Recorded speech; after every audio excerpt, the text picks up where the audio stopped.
नमस्कार बच्चों, मैं राजेंद्र कुमावत आपका स्वागत करता हूं अपने YouTube चैनल उज्ज्वल क्लासेज पर। प्यारे बच्चों, आप सभी ठीक होंगे, आशा करता हूं आप पढ़ाई कर रहे होंगे। आज हम बात करने वाले हैं इस वीडियो के अंदर निर्देशांक ज्यामिति आकलन पत्र 2 की। तो आओ स्टार्ट करते हैं क्वेश्चन नंबर 1 से। निर्देशांक -3, 4 कौन से चतुर्थांश में स्थित होगा? कौन से चतुर्थांश में स्थित होगा? तो यहाँ पर देखा x का मान माइनस में है और y का मान प्लस में है, तो ये सेकंड क्वार्टर की स्थिति है, तो सेकंड चतुर्थांश में स्थित होगा।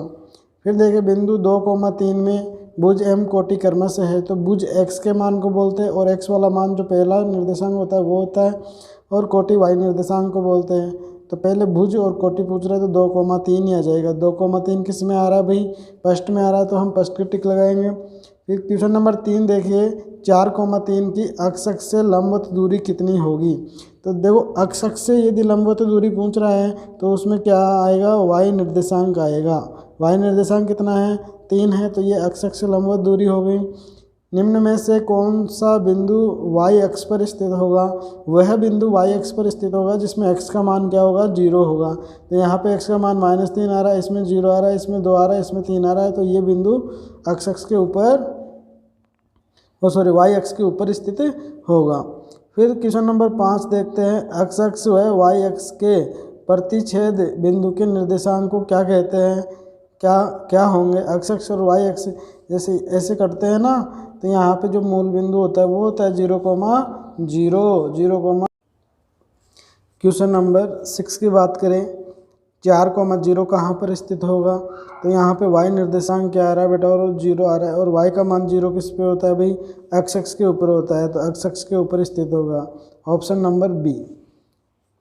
फिर यहाँ पे क्वेश्चन नंबर 7 की बात करेंगे, उससे पहले आपको ये पूरा ग्राफ समझना होगा। तो यहाँ पे ग्राफ को मैं आपको पूरा दिखाने का प्रयास कर रहा हूँ। बिंदु ई के निर्देशांक होंगे, तो यहाँ पे ई देख लो, ये रहा।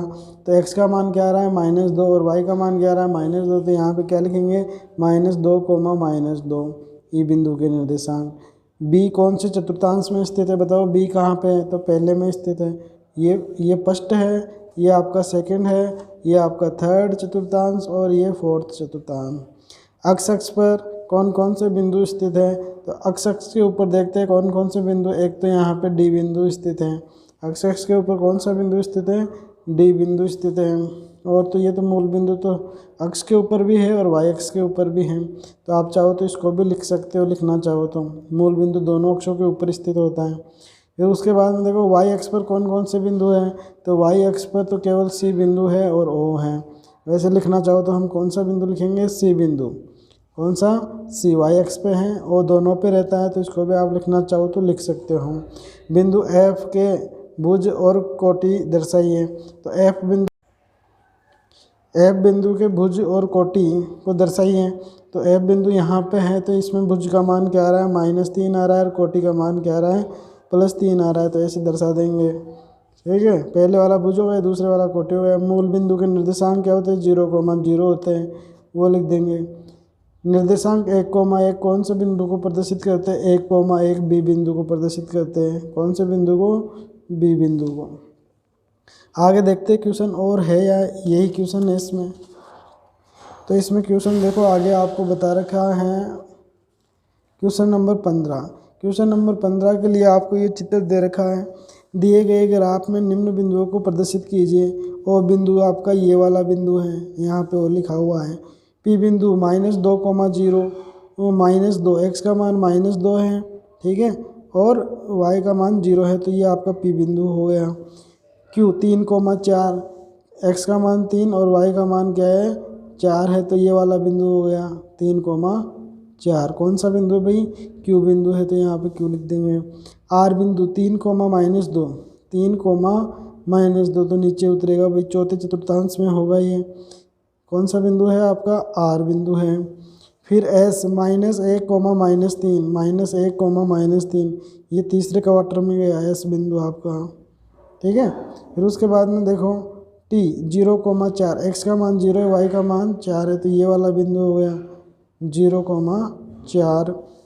यू -3,4, x का मान -3 है और y का मान 4 है, तो यहाँ पे ये वाला बिंदु हो गया यू। कौन सा बिंदु, ये वाला u हो गया। फिर v 3,0 x का मान 3 है, ये हो गया, और y का मान 0 v बिंदु हो गया ये। w 0, -2 0, ये रहा w बिंदु, ठीक है, ये w हो गया। फिर x -2, -2, तो ये आपका x हो गया। इस प्रकार से ये क्वेश्चन कंप्लीट होता है। क्वेश्चन नंबर 16 की बात करें, निम्न रिक्त स्थानों की पूर्ति कीजिए। बिंदु -4, -3 में -3 को क्या कहेंगे, बताओ क्या कहेंगे, कोटि। यहाँ पे कोटि लिखना है। x को क्षैतिज अक्ष भी कहते हैं। बिंदु 1,4 में कोटि क्या होगी, 4 होगी, तो यहाँ पे 4 लिखेंगे। ऊर्ध्वाधर अक्ष को हम क्या बोलते हैं, y अक्ष कहते हैं, y अक्ष लिख देंगे, y अक्ष।